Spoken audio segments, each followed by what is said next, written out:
तो यदि आपका कैरेक्टर कुछ ऐसा दिखता है तो ये वीडियो खासकर आपके लिए होने वाली है, क्योंकि यदि आप इस वीडियो को पूरा देख लेते हैं तो आपका कैरेक्टर कुछ ऐसा दिखने लगेगा।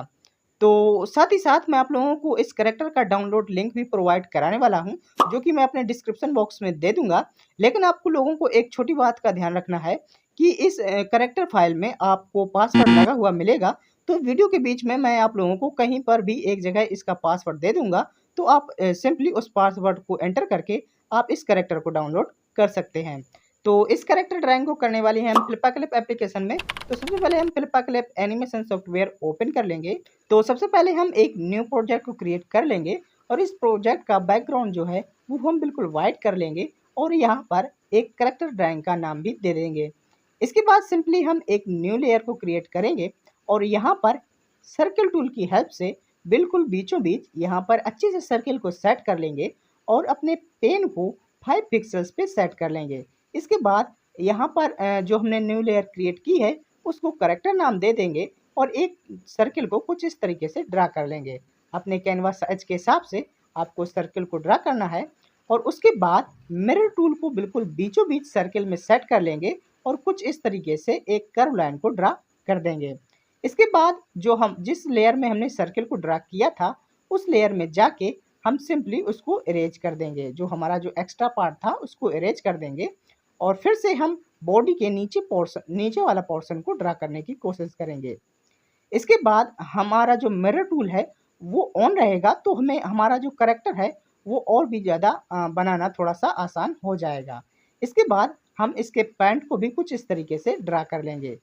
जैसे जैसे मैं यहाँ पर कर रहा हूँ ठीक वैसे वैसे आपको भी यहाँ पर सिंपल सा करना है। तो यहाँ पर हम इसके बाद इसके पैर को भी बना लेंगे कुछ ऐसे। बस आप लोगों को एक बात का ध्यान रखना है कि आपका जो मिरर टूल है वो ऑन होना चाहिए, तो आपका जो कैरेक्टर है वो थोड़ा सा इजी हो जाएगा। मुझे थोड़ा सा नहीं कहना चाहिए, बहुत ज़्यादा इजी हो जाएगा ड्राइंग करने में। तो यहाँ पर हम अपने कैरेक्टर के गले को भी बना लेते हैं और उसके बाद अपने कैरेक्टर के हैंड को भी कुछ इस तरीके से यहाँ पर बना लेंगे। और ये काम हम एक ही लेयर में कर रहे हैं, कैरेक्टर वाली लेयर में। यहाँ पर जो चीज़ें हमसे एक्स्ट्रा यहाँ पर बन जाती हैं उनको हम सिंपली इरेजर टूल की हेल्प से कुछ इस तरीके से इरेज कर लेंगे।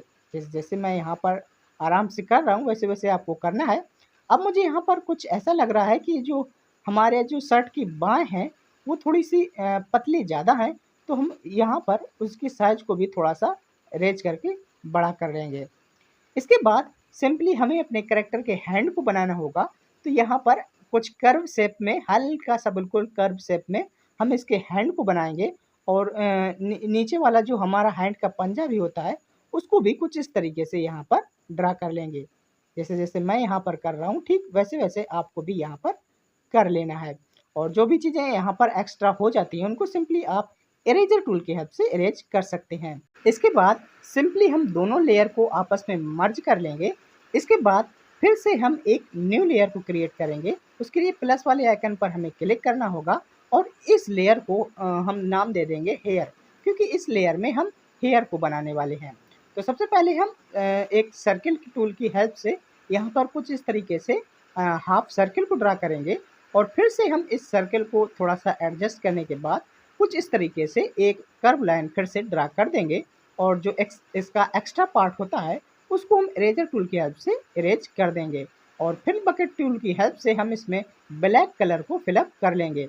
इसके बाद सिंपली हमें सिलेक्शन टूल पर आना है और यहाँ पर कुछ इस तरीके से सिलेक्शन बनाना है और उसके बाद सिलेक्शन जब हमारा बन जाएगा तो सिंपली हमें डिलीट वाली बटन पर, नीचे की तरफ आपको डिलीट बटन दिख जाएगा, डिलीट बटन पर क्लिक करके उस पोर्शन को डिलीट करते जाना है। और ऐसा काम हमें पूरे के पूरे हेयर में कर लेना है। जो कि हमारा नीचे वाला कर्व शेप है वहाँ पर हमें कुछ इस तरीके से पूरा का पूरा काम कर लेना है।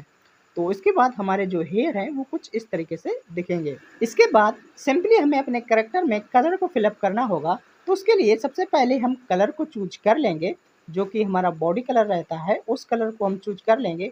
उसके बाद प्लस वाले आइकन पर क्लिक करके एक न्यू लेयर बनाएंगे और इस लेयर को सबसे नीचे रखेंगे और इसको नाम दे देंगे कलर।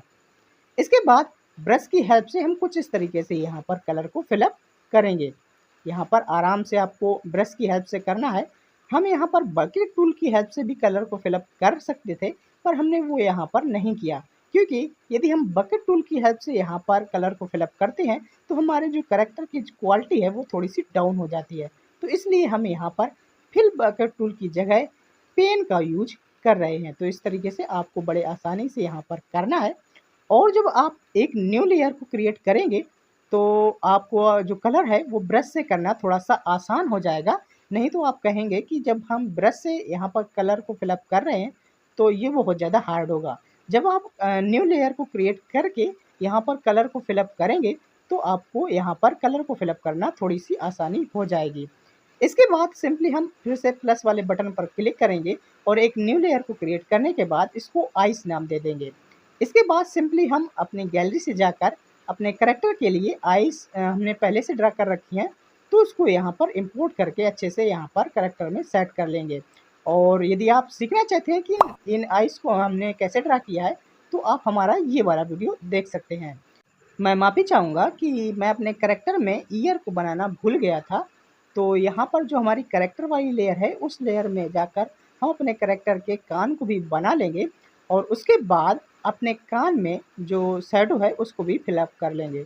तो शैडो को फिलअप करने के लिए सिंपली हमें करना क्या होगा, हम अपने फिर से मिरर टूल को ऑन कर लेंगे और उसके बाद हमारा जो कान का कलर है उस कान के कलर को हम कलर पिकर की हेल्प से सिलेक्ट कर लेंगे और उससे थोड़ा डार्क कलर से हम यहाँ पर शैडो को यहाँ पर कुछ इस तरीके से ड्रा कर देंगे।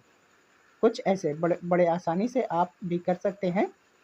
इसके बाद सिंपली हमें करना क्या होगा, हमें अपने करैक्टर में शैडो को देना होगा। तो इसके लिए सबसे पहले हम एक न्यू लेयर को क्रिएट करेंगे और इस लेयर को हम अपने करैक्टर वाली लेयर और कलर वाली लेयर के ठीक बीचों बीच रखेंगे। यहाँ पर आप देख भी पा रहे होंगे और इसको नाम हम दे देंगे शैडो। तो हम शैडो नाम दे देंगे। इसके बाद सिंपली हम अपने करैक्टर में शैडो को बनाना शुरू कर देंगे। तो शैडो को बनाने के लिए हम यहाँ पर फिर से सर्किल टूल की हेल्प ले रहे हैं और जैसे-जैसे मैं यहाँ पर शैडो बना रहा हूँ, ठीक वैसे ही आपको यहाँ पर शैडो को बनाना है। बड़े आराम से आप कर सकते हैं। जब भी आप यहाँ पर अलग लेयर का उपयोग करेंगे तो शैडो जो है आपको बनाना थोड़ा-सा आसान हो जाएगा और जो आपका कलर बाहर जाता है करैक्टर से, वो बाहर नहीं जाएगा। आपको स्ट्रोक जो कलर हमारे करैक्टर का जो स्ट्रोक रहता है, उतना स्पेस आपको मिलेगा जिसकी वजह से आपको जो शैडो देना होगा वो थोड़ा-सा आसान हो जाएगा। तो या जैसे-जैसे मैं यहाँ पर कर रहा हूँ, वैसे-वैसे आपको भी अपने करैक्टर में शैडो को देना है। तो शैडो कहाँ-कहाँ देना है, तो जहाँ पर भी हमारा हमारी बॉडी में यदि हमारी एक लेफ्ट साइड लाइट है, तो जहाँ-जहाँ पर भी हमारी बॉडी में लाइट नहीं पहुँचती है, तो उस तरफ हमें यहाँ पर शैडो को बनाना होता है। तो जैसे-जैसे मैं यहाँ पर शैडो को बना रहा हूँ, सिंपली आपको भी कुछ इस तरीके से बनाना है। आप यहाँ पर सर्किल टूल की हेल्प से यहाँ पर अच्छे से शैडो को ड्रा कर सकते हैं। और यदि आपके पास थोड़ा-सा ज़्यादा एक्सपीरियंस है, तो आप बिना सर्किल टूल की हेल्प से भी यहाँ पर शैडो को ड्रा कर सकते हैं। और जहाँ-जहाँ पर भी मैंने यहाँ पर शैडो को बनाया है, ठीक वैसे आपको यहाँ पर भी शैडो को बनाना है। इसके बाद शैडो को थोड़ा रियलिस्टिक दिखाने के लिए हम इरेज़र टूल पे जाएँगे और इरेज़र टूल की थ्रेशोल्ड को 100% पर सेट कर लेंगे और उसके बाद इरेज़र की साइज़ को 50 पिक्सेल्स पे मैं कर लूँगा, 50 पिक्सेल्स के आसपास रख लूँगा और उसके बाद सर्किल टूल की हेल्प से यहाँ पर सबसे पहले हम सर्किल टूल को सेट कर लेंगे और इसके बिल्कुल कॉर्नर में कुछ इस तरीके से इरेज़र टूल की हेल्प से यहाँ पर कुछ इस तरीके से इरेज कर देंगे। यानी कि जो इसकी आगे वाली जो लाइन है शैडो की, वो दिखना बंद हो जाए और इसकी थ्रेशोल्ड ओपेसिटी के कारण ये बिल्कुल रियलिस्टिक दिखने लगे। तो यहाँ पर जैसे-जैसे मैं कर रहा हूँ वैसे-वैसे आपको भी करना है।